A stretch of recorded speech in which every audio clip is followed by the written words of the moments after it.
Good day, this is Dimitri Lascaris coming to you from Montreal, Canada for Reason to Resist on July 24th, 2026. A Swiss man who pleaded guilty to punching a Palestinian woman in the face outside an Ottawa weapons conference in 2024 was just given an absolute discharge by a Canadian court. The name of this violent racist criminal is David Henschel, and you can see him here in a photograph published by the state broadcaster CBC in reporting on this outrageous decision this week. Henchel admitted to a court in Ottawa, the capital of Canada, that as he walked toward Ottawa's EY Centre in 2024, he interacted with several pro-Palestine protesters, one of whom yelled that he was a racist. Rather than object to the allegation, he said, quote, "I'm a fucking racist and I'm proud of it." Not only did he say this, he also admitted in an agreed statement of facts that was submitted by the court that he said this. And he also admitted that as he continued walking after saying this, he encountered a 21-year-old woman wearing a hijab who told him he was actively supporting genocide by attending the conference. Henschel then swung his arm, intentionally backhanding the protester in the face with a closed fist.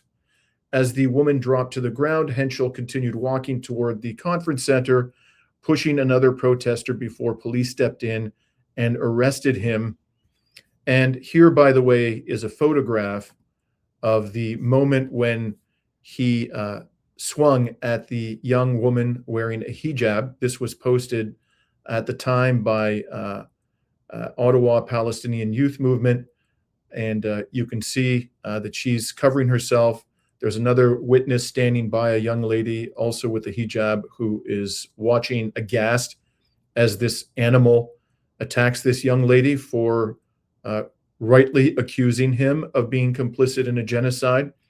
Now, numerous Canadian media organizations have reported on the outcome, including the CBC, and because I wasn't in the courtroom and I've not been able to find any kind of a transcript of the proceedings or written decision, not yet at any rate, I'm relying on the reporting of the CBC to a large degree as to what happened in the courtroom that day.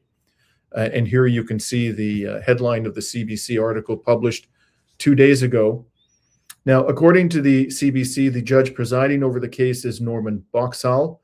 I'll come back to this character in a few minutes. The CBC reports that at the sentencing hearing, Boxall said, quote, "Your behavior on the day in question was criminal. It caused harm.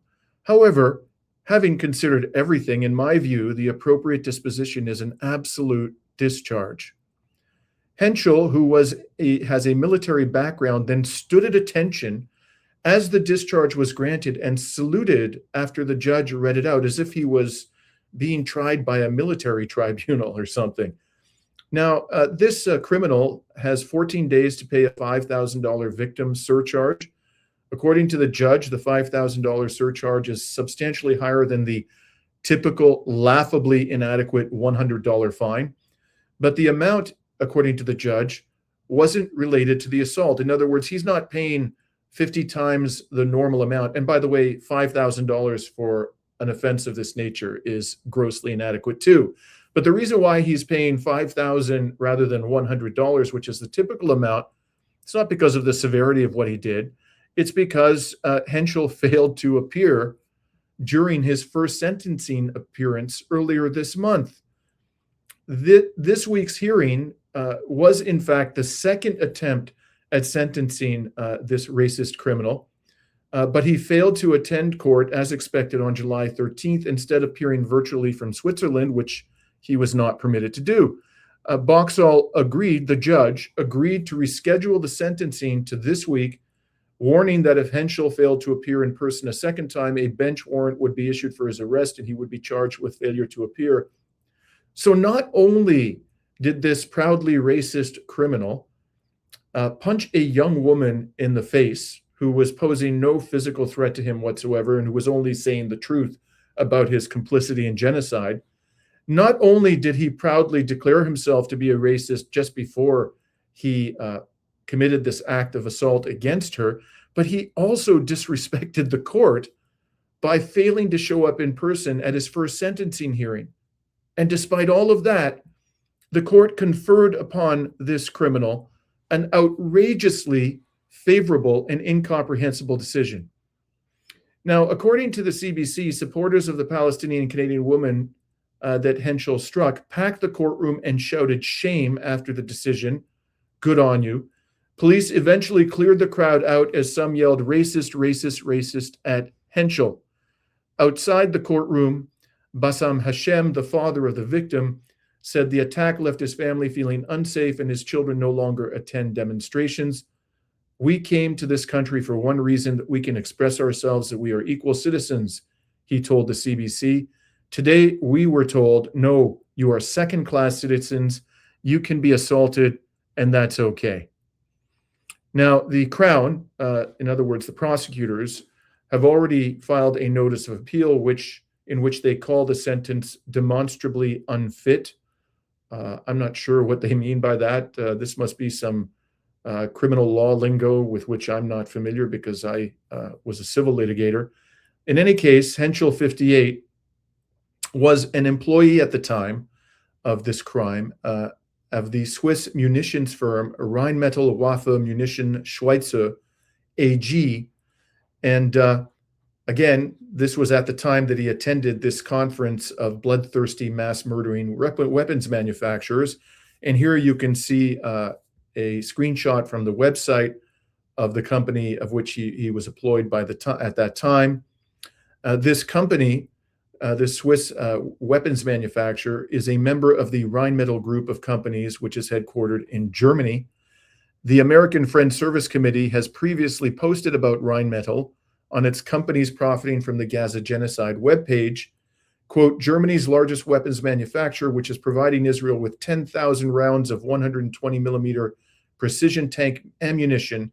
Israel made the request in November, and Germany reportedly considered speeding up delivery of the ammunition by providing it from its own military's existing stockpiles while ordering more from Rheinmetall. Yes, Germany's so supposedly social democratic government, led by the time by Olaf Scholz and by that other bloodthirsty war criminal, Annalena Baerbock, they were rushing to get more munitions to the Israelis so that they could mass murder Palestinians in Gaza on an accelerated time frame.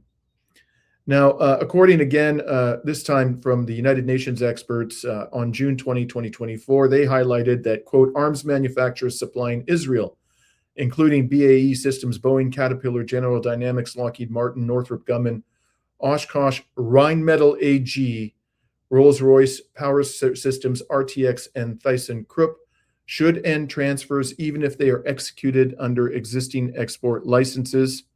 And in July 2024, the Business and Human Rights Resource Center further posted, Facing Finance and Impact International criticized Rheinmetall, claiming that the arms manufacturer risks contributing to human rights violations and violations of international humanitarian law through its weapons exports. Articles claim Rheinmetall avoids the German government's arms exports restrictions, which are laughably weak, by exporting weapons through subsidiaries based in other countries. Might one of those subsidiaries be the Swiss arm of the Rheinmetall Group, for which this racist criminal worked at the time in question? Now, at the trial, according to the CBC, the defense relied on the evidence of a psychiatrist who said low blood sugar had caused Henschel to become irritable, while his prior military experience had left him with PTSD, specifically a fear of crowds. Now, if I were sitting in the judge's chair, I would have asked myself, if Henschel had a fear of crowds, then why did he walk to the conference through a crowd of protesters? Every year, this shameful event called CANSEC is met with large protests. This has been the case for years. It's just standard operating procedure. I've tried to get into this conference, by the way, as a member of the media. I am a card-carrying member of the press, and I'm consistently refused without any kind of explanation being given. They won't let me anywhere near this arms manufacturing cornucopia for the purpose of engaging in legitimate journalism. And I wouldn't be surprised at all if every year they actually issue warnings to people who are attending the conference about the protests. And they advise them not only that there are going to be protests, but they may give them some guidance about how to avoid them. In any case, it was almost certainly known by this criminal that there were going to be protests, and he could have taken a taxi, would have driven him right up to the entrance. Why didn't he take that option? Surely he could have avoided the crowds. And if he has PTSD resulting in fear of crowds, that's what you would expect him to do. But no, he gleefully walked through them, declaring proudly his racist inclinations.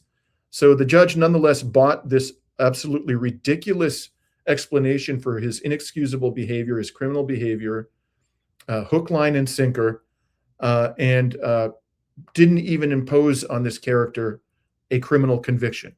Not even a criminal, even putting aside the lack of any jail time, the lack of a meaningful fine. $5,000 for this character is probably a pittance, and certainly not nearly adequate to deter him from engaging in this kind of behavior before. But he doesn't even have a criminal conviction on his record.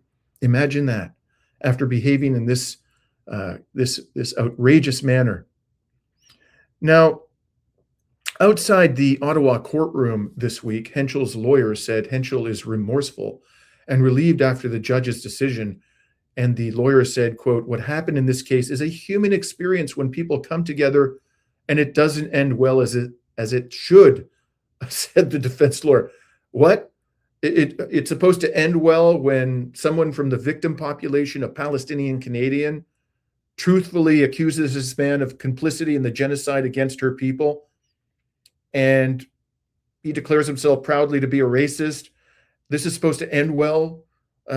No, this is not supposed to end well. What it should end in is this man being carted off to jail and imprisoned for his criminal activities in Canada, not to mention his complicity in the genocide, which is even worse than what he did to this young, innocent woman complaining of the genocide being perpetrated against her people with munitions supplied by Rheinmetall, amongst other Western arms manufacturers. Now, in delivering his sentence, Boxall said he totally rejects that Henschel's actions were racially motivated. Quote, "This was an emotional situation. Mr. Henschel failed to control his emotions, but that does not make it motivated by hate," said the judge, who described the attack as a situational and one-time event. Now, if the judge had said, there's evidence here of the crime being racially motivated, but it doesn't establish motivation, racial motivation beyond a reasonable doubt. It doesn't meet the onerous burden to which the prosecution is held in this country. I would have disagreed with that outcome, but I wouldn't have found it to be ridiculous. If the judge had acknowledged there was at least some evidence that this crime was racially motivated, but he said nothing of the kind. Apparently, he didn't attach any credence whatsoever to the allegation, even though the man declared himself to be a fucking racist before he hit this young woman. And even though he was working for a company that sells munitions to the state that is committing genocide against the group to which this young woman belongs. And even though this young woman was herself wearing a hijab and was clearly, by her visual appearance, a Palestinian. Okay, so in that circumstance, this judge has the audacity to say, in effect, that there's no evidence that this crime was racially motivated. What drug are you smoking, dude?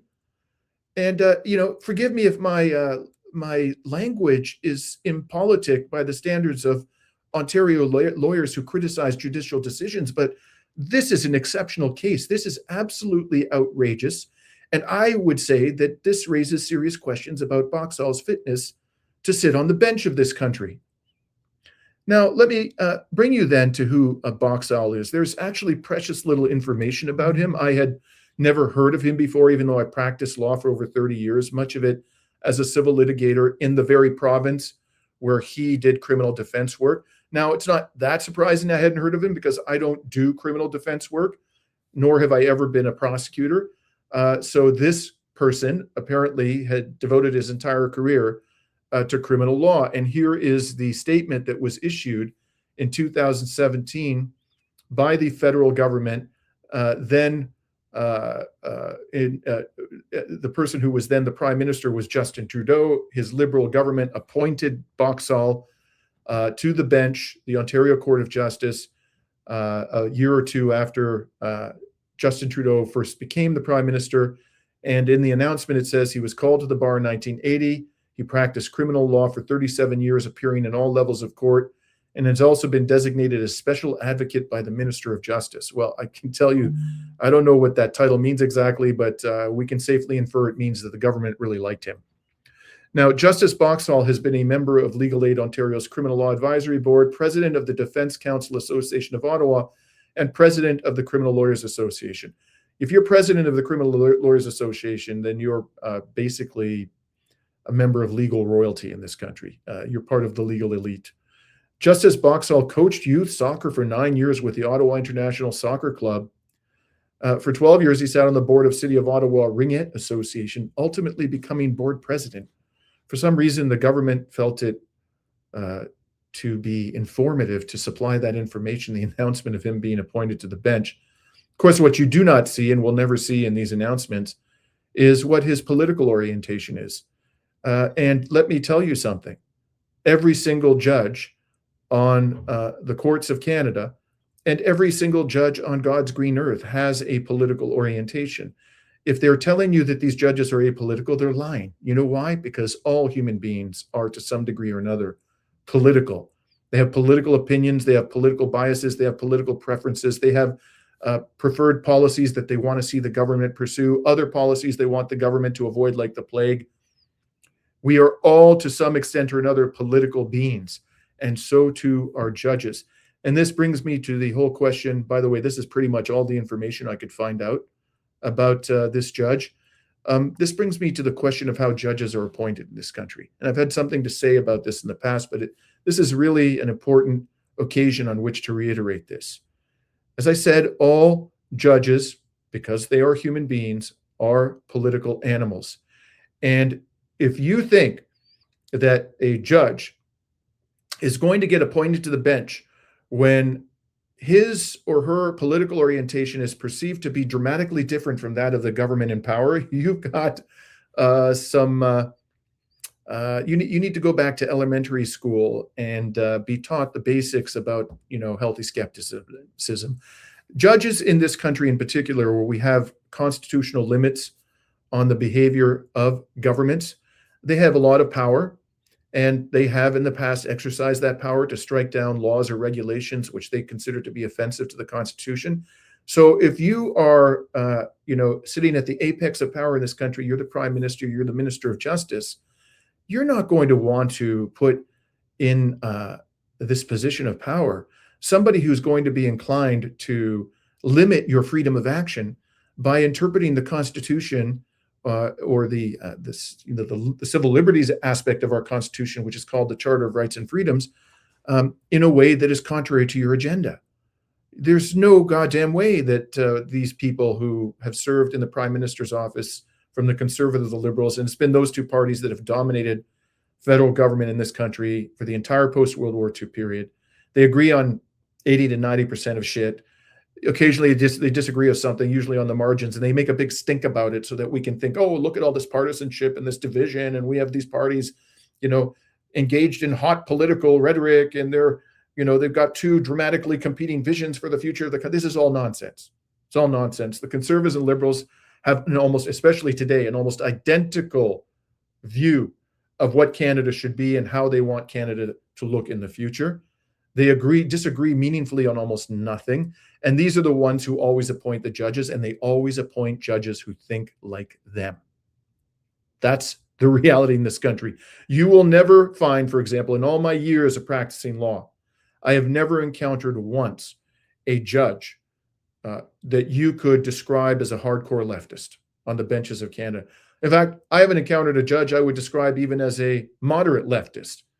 The judges I've encountered are somewhere on the political spectrum, of the center of the political spectrum to the far right.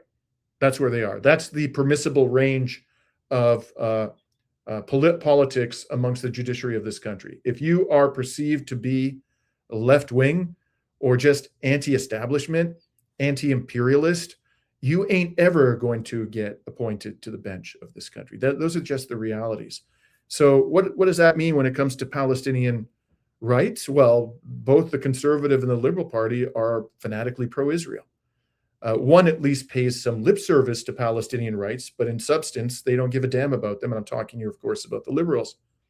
And so the judges you are going to get on the bench, they're very unlikely to be sympathetic to the Palestinian cause. You may have a few who, despite having a, let's say, liberal political orientation, have informed themselves about what is being done to the Palestinian people, and their basic sense of human decency has been offended. And maybe they do have some sympathy towards the Palestinian people.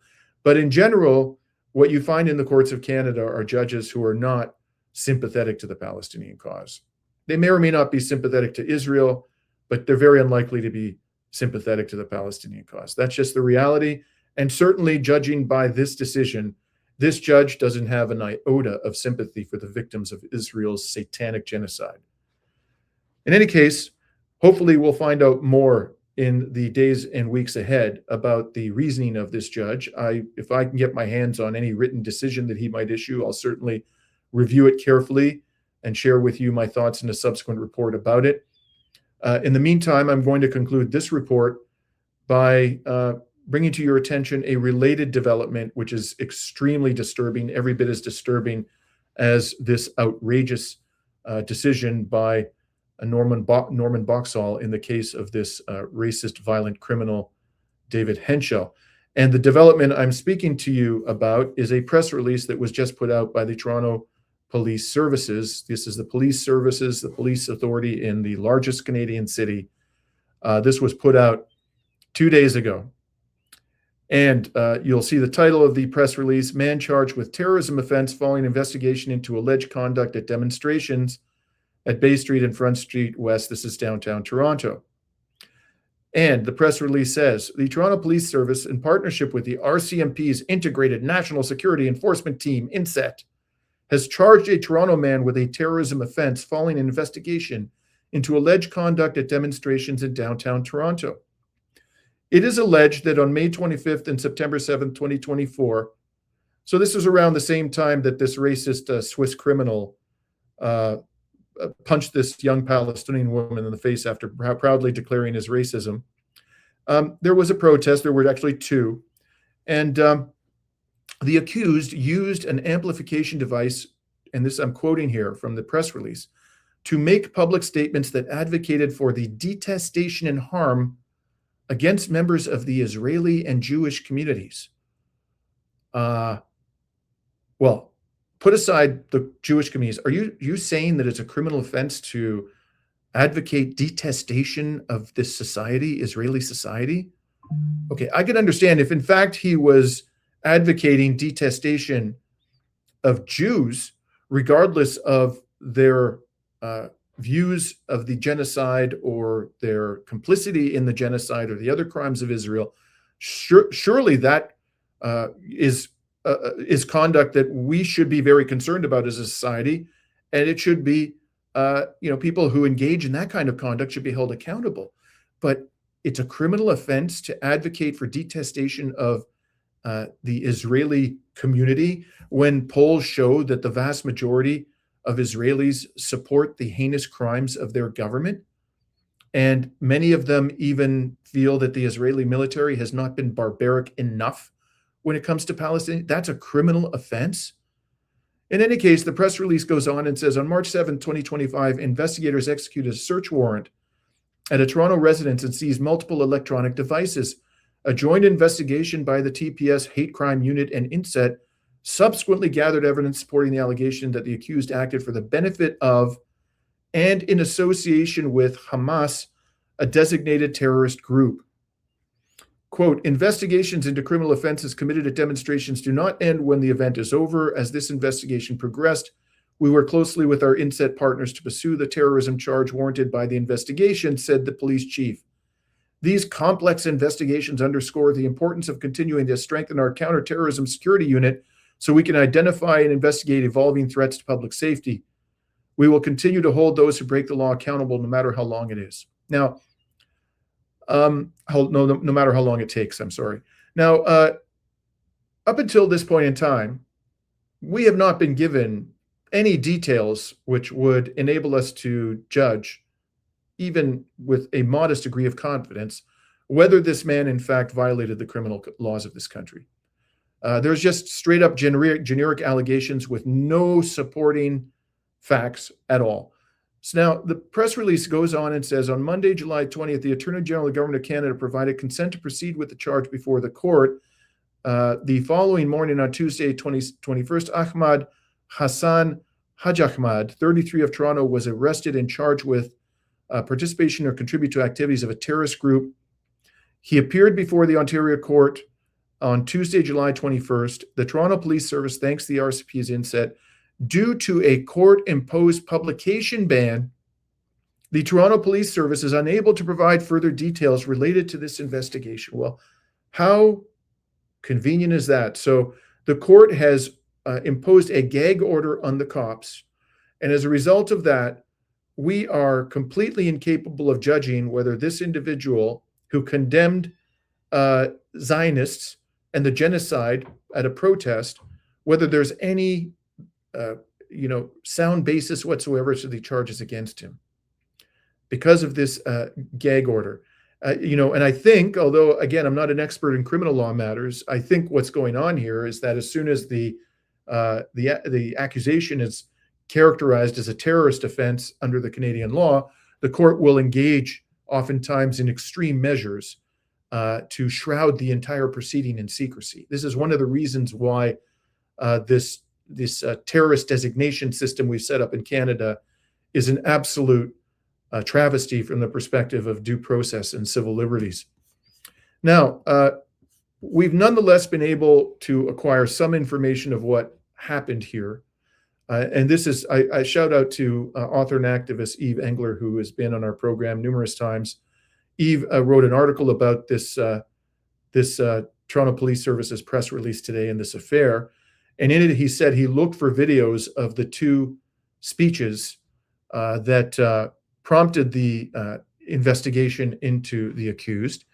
And he wasn't able to find any video of the first speech, but he did find a video clip, a 1 minute and 41 minute clip of the second of those speeches, which took place on September 7th, 2024. And it was posted, according to Eve, on X by what he refers to as the arch-genocidal account of Leviathan. Yes, I can confirm that they are arch-genocidal. Nonetheless, let's have a listen to what the accused said on that day at this protest.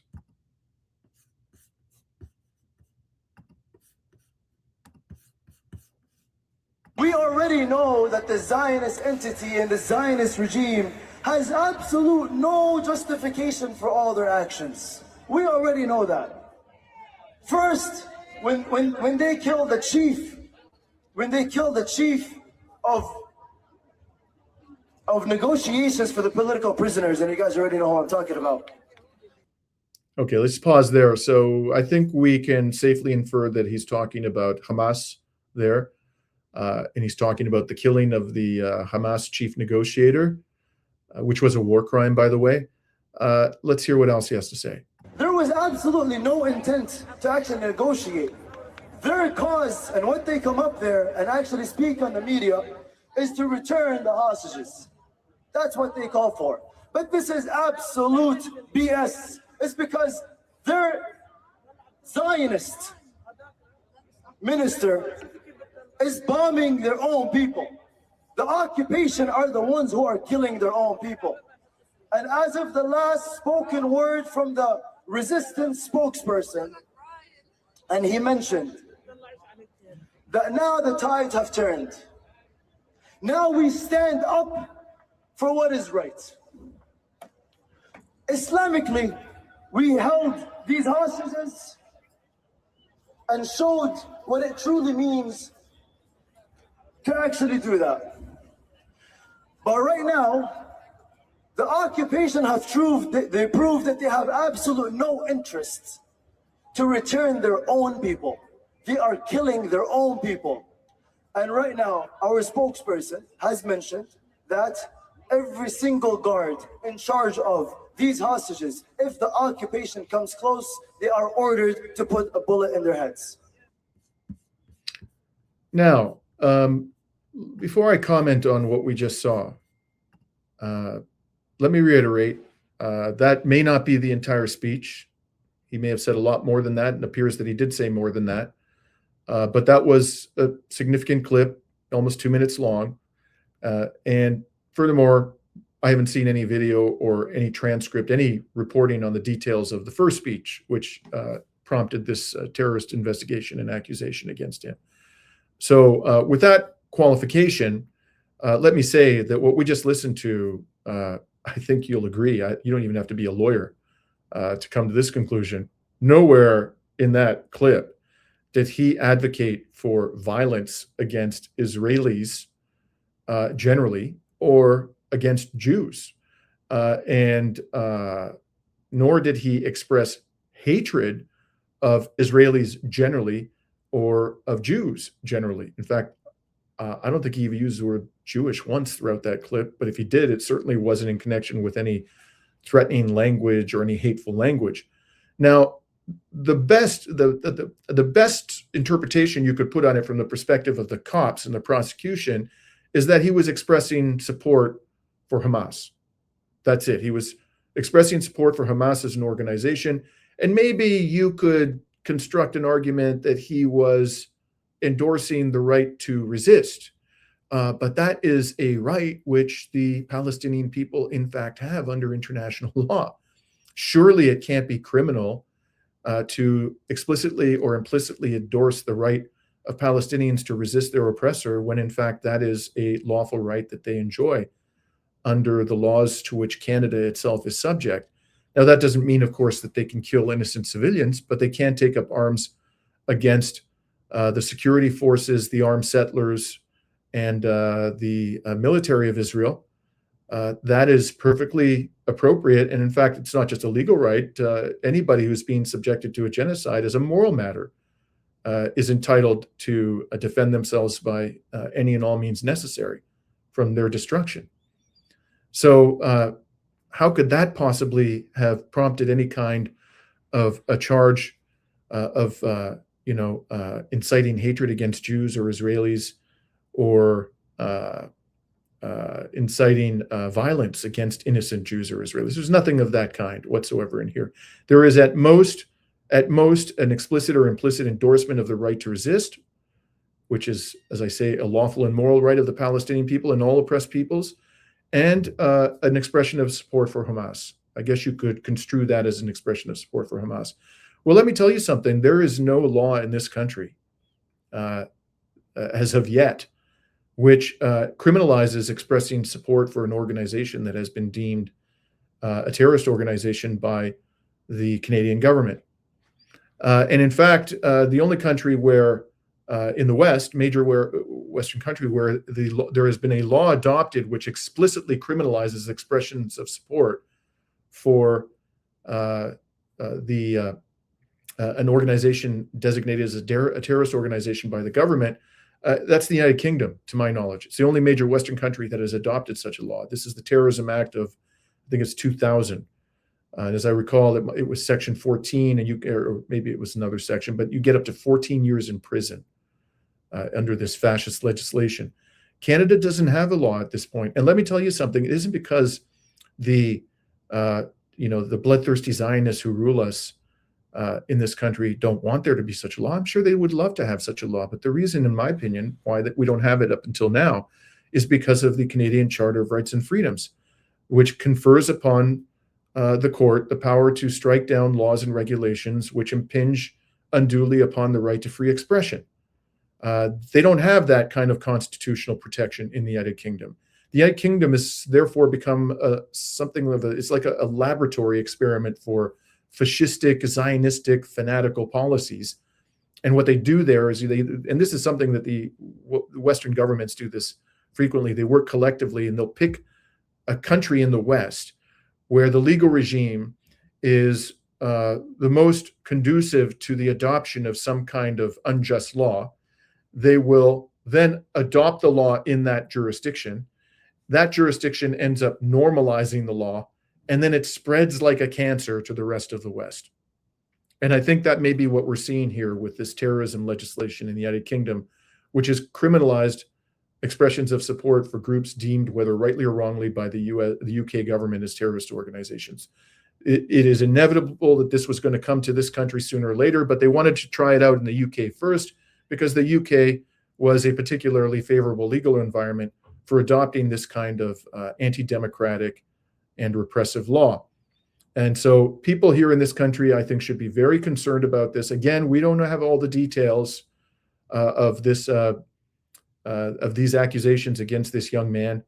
But based on the flimsy evidence available to us at this point in time and the grotesquely pro-Israel orientation of the Toronto police, we have good reason to be concerned that the government of Mark Carney, which is arguably even more Zionist than that of its predecessor, the government of Justin Trudeau, is trying to import surreptitiously into Canada the same type of legal framework that we have seen in the United Kingdom over the past several years that has been used so brutally to suppress advocacy for the victims of Israel's genocide.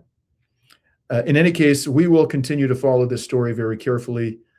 This is a very bad sign, both of these outcomes, for the cause of Palestinian justice in Canada. And I urge all people out there of conscience who are concerned whether or not you prioritize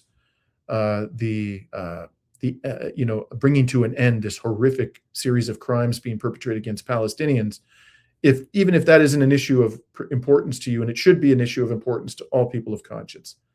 But just on the basis that this could be a harbinger of severe restraints, even more severe restraints on Canadians' right to free expression, this should be something that deeply concerns you. And I would suggest you take it up with your elected representative at the first possible opportunity. In any case, as I say, we'll continue to follow this story. And let me say in the strongest possible terms that we at Reason to Resist denounce unequivocally the decision of Justice Norman Boxall in the case of the racist criminal David Henchel. This is Dimitri Lascaris coming to you from Montreal, Canada on July 24th, 2026.